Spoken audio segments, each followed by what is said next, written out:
know. I'm really late to this one, but better late than never, right? Anyways, if you somehow do not know, Dr. Disrespect is back. Back from his, I think it was a month, it felt like a long time, but he's back from his month-long vacation. And with Dr. Disrespect coming back from his month-long vacation, he decided to do a stream revealing the truth. Now, if you somehow do not know, Dr. Disrespect was exposed by an ex-Twitch employee for allegedly talking to a minor and inciting some inappropriate conversations and whatever, and potentially trying to meet them. Like I said, allegedly. And the longest clip of the stream that I could find where Dr. Disrespect addresses everything, this clip was around 22 minutes long, and I found it from Jake Lucky. Now, this is partially why this video is super duper late. So I initially did a recording basically live reacting to this so I could give my thoughts there and then. Like, the video is so huge and I'm pretty sure it has like a story and everything. But the reason why that video didn't come out when it was supposed to was because the audio came out sounding like this. What I don't accept is sitting quietly by and let these idiots attack me with false accusations. That is exactly what you did! But I definitely wasn't posting anything sounding like that, right? Now, like I said, Jake Lucky posted the entire clip from stream, and Jake Lucky does do a summary of basically what Dr. Disrespect was talking about in the clip. And it's a nice summary, so I'm gonna read it to you all, but it's super duper long, so get ready. Dr. Disrespect's full 20-minute response to Twitch ban allegations, rough summary. He's reapplying for YouTube monetization September 25th, will be streaming regardless. In his Twitch lawsuit, all parties were not allowed to speak publicly after lawsuit was resolved. Settlement said no one could speak publicly, but if one side violated, he could respond. Calls out ex-Twitch employee Cody Connors for leaking the reported reason for the 2020 ban. Doc says there will be repercussions for accusing him, stating, "You don't know shit, you didn't have any first-hand knowledge, you said I sexted a minor through whisper messages." Talks legal definition of sexting, talks legal definition of minor, says user was over legal age of consent at the time of messages, says he never intended to meet the user, they never made plans and never did meet.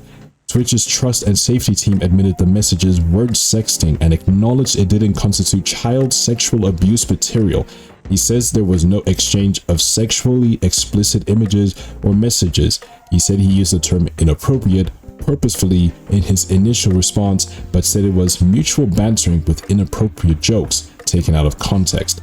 Said Twitch had never had a legal analysis on whether his messages were even illegal. Notes his ex-Twitch partner manager never supported him and carried a grudge against him. That same partner manager is involved with him getting banned supposedly. Twitch user he was accused of inappropriately messaging said they didn't want to report anything to Twitch. Apparently, user was encouraged by the ex-partner manager to report the situation to Twitch. Same partner manager personally escalates the situation to Twitch Law Enforcement and Response Team, LER. So they pull entirety of whisper messages. So Doc says they cherry pick and choose a few out of context excerpts. What is this word? Excerpts from the messages. 1 hour later, Doc is suspended. NCMEC was reported to for Doc's messages. Case was not escalated to law enforcement. Twitch banned Doc without legal analysis that his messages were even illegal. Doc was banned without him or the alleged victim being interviewed.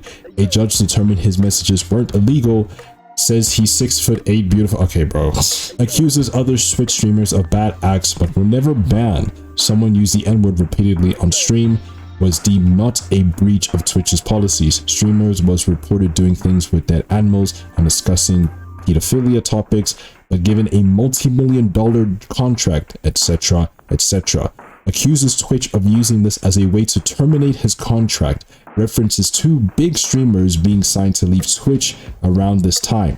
I'm assuming he's accusing Twitch of freeing up capital, terminating Doc's contract to keep other big streamers from leaving as Ninja and Shroud left for Mixer. Says he has more, just won't disclose.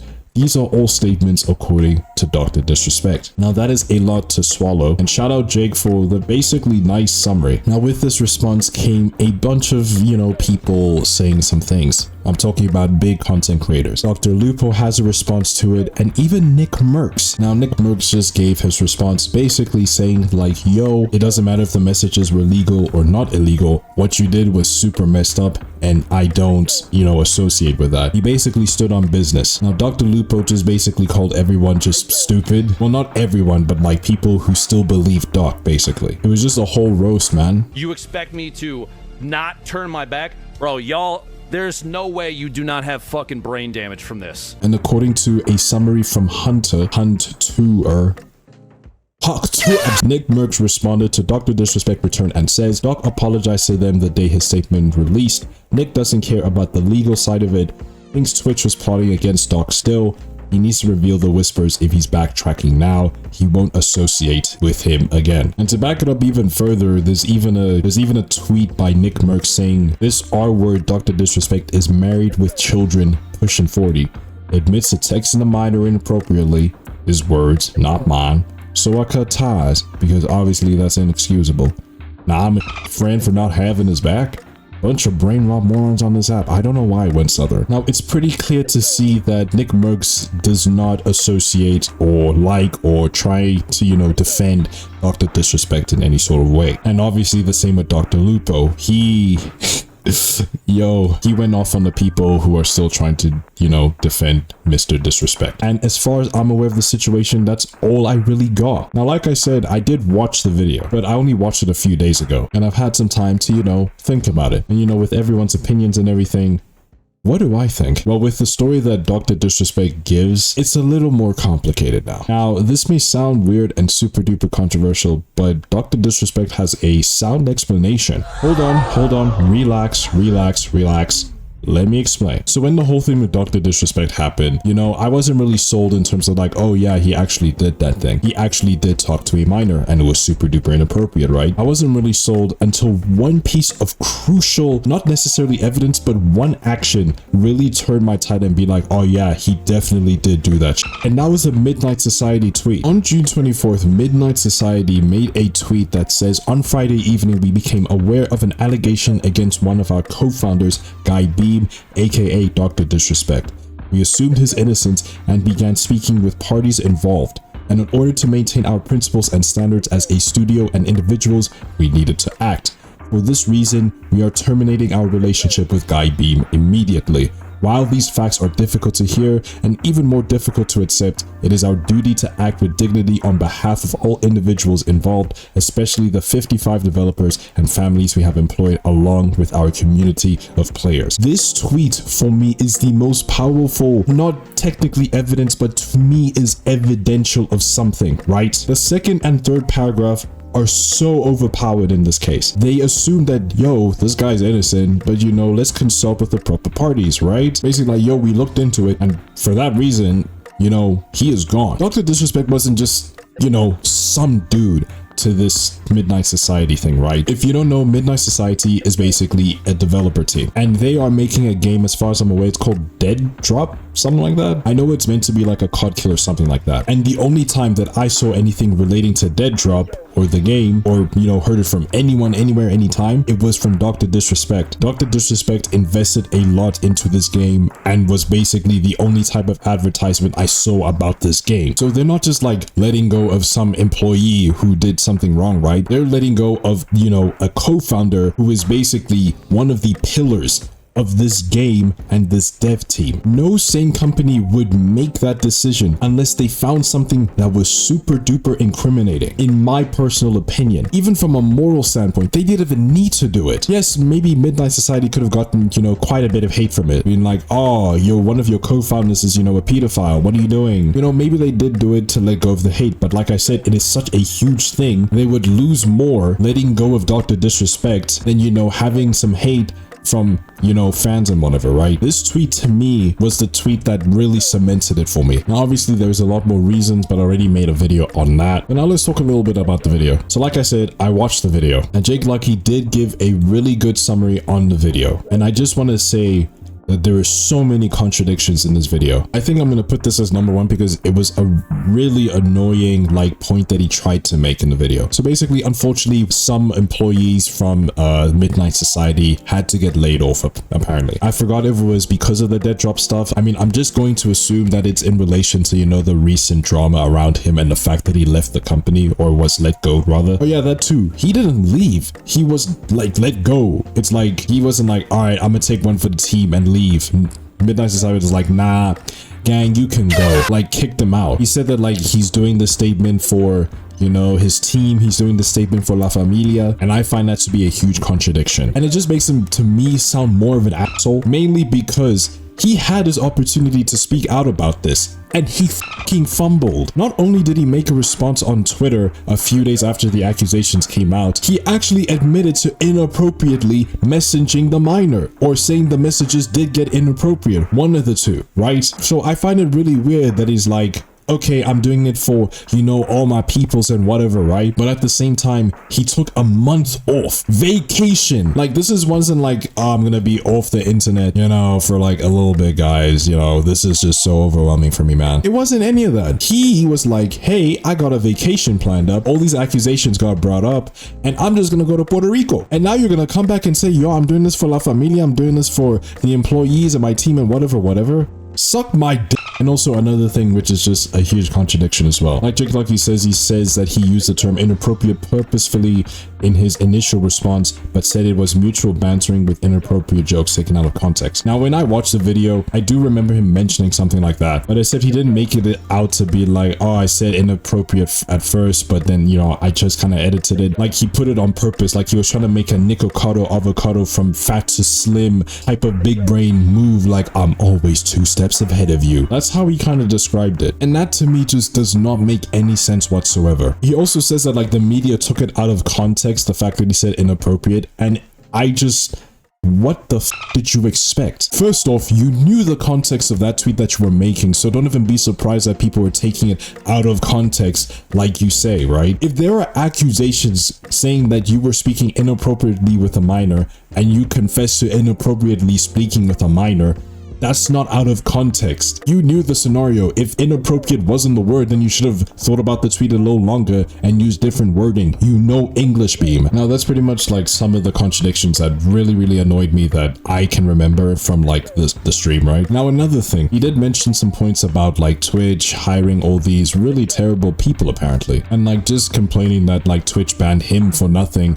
or saying that all these people apparently did, you know, all these really bad things that they weren't supposed to do and are clearly against policy. You know, they had like a meeting with them to be like, yo, what's the move forward and blah blah blah blah blah, because apparently like if you're big in the streaming space on Twitch like has a meeting with you to be like, yo bro, what's happening, like you talk it out, I guess. I don't know. Now listen, I'm pretty sure we all know how terrible Twitch's banning / suspension system is, if there even is a system at all. Like the other day I saw a tweet where apparently some VTuber who just made their account, or maybe not just, but like had their account for a bit but didn't really stream, had their account banned. So how the hell can you have your account banned but you apparently have never streamed? I mean, to me, the way that they were talking about it, it sounded like, you know, they didn't even like they didn't use their accounts at all, so they just had their account banned. I mean, we all know how terrible of a system it is. You can get banned for literally nothing. We've had people banned / suspended 6 times in their entire career with Twitch, and they're still streaming there. And we've had people who have been banned several times as much as that for absolutely nothing at all. I mean, to me, when Dr Disrespect got banned on Twitch, I just thought like, oh, okay, he's getting banned. He's just part of the train now, unfortunately. And then his account didn't come back. It's like, oh, okay, that's, you know, pretty interesting. Dr Disrespect is huge in the, you know, streaming space. It doesn't really make sense for him to be, you know, banned indefinitely, because, you know, most of the time when people get banned for like stupid reasons, they usually get their account back, you know, eventually. Now, like I said, the story that Dr Disrespect says over here with his whole experience from before he got banned to now, it kind of sounds, you know, sound to me. It has the potential to be sound, let me say that. The only unfortunate thing that makes this entire thing crumble is the fact that he has no evidence whatsoever. So Mr. Guy Beam basically says that, you know, with Cody Connors, you know, violating the contract, now he's able to speak up about it. And I don't know the, like, you know, intricacies of the legalities and whatever, blah, blah, blah, blah, just like you. I don't know exactly the extent of like how much he can show, because he's basically told us a story, but he hasn't showed us any proof. And in a case where I've been accused of being a nonce, I would surely use the same whispers that are allegedly being taken out of context and put them in context on stream to show to people, because while, you know, he was giving out the truth thing, he could have just given the receipts, but there's absolutely no receipts to back up his claims. And while yes, you can say the exact things about the Cody Connors accusations, Cody Connors just said that, yo, he got banned because he was talking to a minor. And we all ate it up. Well, not all, but a lot of people ate it up, right? But the key difference here, and it will always be a key difference for me, is that Midnight Society tweet. That is something that I will continue to look back on and be like, yo, this is solid evidence that he definitely did do something inappropriate. Or he, at the very least, he did something wrong that could have landed him up in jail or made the company look bad for associating with him, or, you know, all that jazz. And it makes even much more sense to like show the evidence, right? Because he says that like, yo, Twitch's legal and safety and the NCMEC and all these different third parties, internal parties, external parties, etc. said that, yo, hold on. Even the judge apparently, they looked at it and were like, hold on, these Twitch whispers are not, you know, they're not illegal. Obviously, like, blur the name of the, you know, recipients, right? I mean, if it's the case of you not doing wrong, why don't you show the receipts? Because I'm assuming if you have this court case happening, I'm pretty sure you do have the evidence to say like, yo, I didn't do this. Here's the context of the whispers, because he keeps claiming that Twitch or the ex-partner manager, whatever, basically showed some of his Twitch whispers out of context, right? And also another thing which feels very, very weird. Basically, the supposed minor is actually not a minor, but that's all he says. Like, he says the minor is actually of legal age. And while it is legally okay, it still feels like a very weird statement, because why didn't you just say the age of the person? Like, if the person was of age and was of a good age, like, why not say the age? And that also makes me like sort of conspiracize, kind of headcanon that like, yo, the supposed minor, yes, sure, was of age, but was still super duper young, because bro was what, late 30s when this happened. Like 2020, he was in his late 30s. He was probably 38, 39 years old. I know that he's 43 right now, so I feel like he does know the age, and if he did mention the age of the victim, it would probably still make him look bad, and I think he knew that. So that's just kind of me putting two things together type of thing. Maybe it's not true though, but let's say sure, the minor is not a minor and is actually a legal adult. Not even legal adult, bro says over the legal age of consent at the time. Bro, the person could have been 17, and in their state or province it could have been like, yo, the age of consent is 16. It could have been that situation. Yeah, he's so insincere, it pisses me off. I'm thinking back to that thing that he says like, yo, I'm doing it for La Familia, I'm doing it for this and that and whatever, blah blah blah blah blah, right? It sounds like such a disingenuous statement, because you had the time to fight your case and show the receipts, but instead of like doing that, you went on vacation. So you're just disingenuous and you're a liar, and you're trying to just pick up the pieces. That's what I genuinely think right now, because he says that you're like, yo, Twitch technically violated the terms of the contract, meaning that now I can speak up. It's like, okay, cool. Why did you not do that when stuff was happening? Why did you give a really bad Twitter statement where you actually admitted to doing it? It was not taken out of context. That's exactly what you said, and you knew the damn situation and the damn context to know that inappropriate was probably not the best word for whatever you were describing,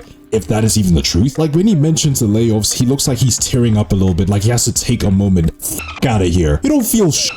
That pisses me off, because people are genuinely losing their jobs so much in gaming recently. Apparently Microsoft done another like round of layoffs. It's so painful, because there's people behind successful games losing their jobs, and it makes no sense to me whatsoever. And it's been happening for years, and it is so troubling. If you just didn't talk to minors and talk to them inappropriately, you would not be in this situation. And if there's any evidence that you can show to the world, or, you know, show to people to be like, yo, here's the truth, then do it, because you call it the truth, but you don't show the receipts. It doesn't make sense to me. Dr. Disrespect could have beat the case if he pulled up with receipts. If he pulled out the receipts, not during stream, maybe in a video show. I think it's better to conduct that type of thing in a video. He pulled it out in a video. It was like, yo, here's the Twitch whispers, or here are some of the Twitch whispers, because there's a lot of Twitch whispers, you know, me and this person were talking a lot, blah, blah, blah, blah, blah. You could have brought it back, but now you just look worse. But ultimately / overall, man, this statement falls flat. It's a statement that's like trying to build a roof without like foundation or walls or windows. It's like trying to start up the plane in the air. It makes no sense. There is no foundation. There's no startup. Your statement is filled with holes and contradictions, and all those holes and contradictions could have been filled with evidence, but you didn't bring that to this conversation. Certified lover boy, certified pedophile. And yeah, I think that's all I really have to say. So if you have enjoyed this video, then please do leave a like. That'd be greatly appreciated if you do want to, of course. And also, if you're going to check out my other videos or past streams or whatever the case may be, then please do subscribe. That'd be greatly appreciated if you do want to, of course. Now, I know that Dr. Disrespect in 2020 was huge, but I highly doubt that Twitch would have been like, okay, let's try to find like a legal workaround to let go of Dr. Disrespect so we could potentially keep big streamers like Ninja and Shroud, because at that time they were leaving. I highly doubt they would pull a move like that. Not for morality, but because business wise it just doesn't make any sense. Like, Dr. Disrespect was huge. Keeping him would have been definitely more beneficial to Twitch. I do have a Twitter and I do have an Instagram, links in description. I do have a goal of trying to ratio Mr. Beast over there on Twitter, and in order to do that, I'm gonna need more followers over there, and in order to get more followers over there, I'm gonna need more followers over here, so you know exactly what to do. Do you have a Discord, links in description? What do you think about this whole thing, man? Do you believe Dr. Disrespect? Do you not believe him? Overall, a lot of this situation is a lot of he say, she say, they say. So where do you lie on the scale? Do you agree or disagree with what I said? If so, why? What dream did you have last night? Anything that you possibly have to say, you can put it down in the comments below and I'll probably acknowledge it. And you know what it is, guys. Peace. We're launching the ship. Let's go, Turkles. No! Wait! I'm still here! Behind you, the building. Oh my god. Duckles, I'm reversing this. We're safe in the car. No, we're not.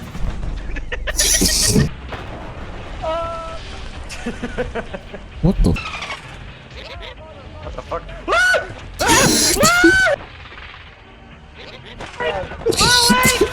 Let me drop everything! Let me drop everything! No, let me drop everything!